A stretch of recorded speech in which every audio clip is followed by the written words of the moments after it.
লোকসভা ভোটের প্রাক্কালে বোমা উদ্ধার হলো পূর্ব মেদিনীপুর জেলার ভগবানপুরে। এই ভগবানপুর গতবারের বিধানসভায় বিজেপি দখল করেছিল, আর এখন ভোটের আগেই বোমা উদ্ধার হওয়ায় চাঞ্চল্য সৃষ্টি হয়েছে।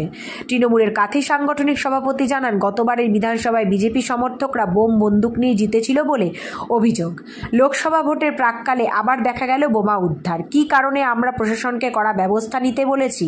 এছাড়াও রাজনৈতিকভাবে আমরাও তৈরি, গতবারের তুলনায় এইবারে আমাদের রাজনৈতিক ক্ষমতা অনেকখানি বেশি হয়েছে বলে সেই কারণে বোমার সম্ভাবনা রয়েছে।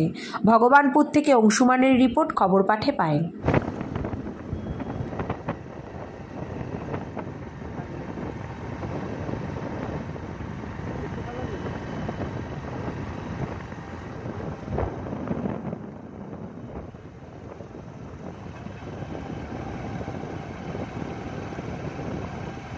ভগবানপুর বিধানসভা কেন্দ্রের ইটাবাড়িয়া অঞ্চলের মানিকজোড় গ্রামের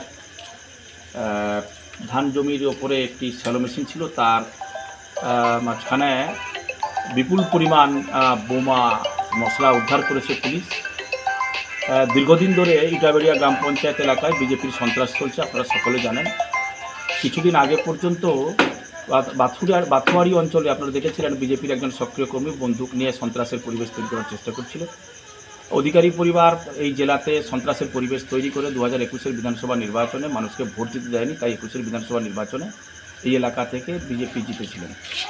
তো বিজেপি ভয় পেয়েছে, মানুষ জাগরুক হয়েছে। কয়েকদিন আগে কয়েক হাজার মানুষকে নিয়ে তৃণমূল কংগ্রেস একটি সভা সংগঠিত করেছিল।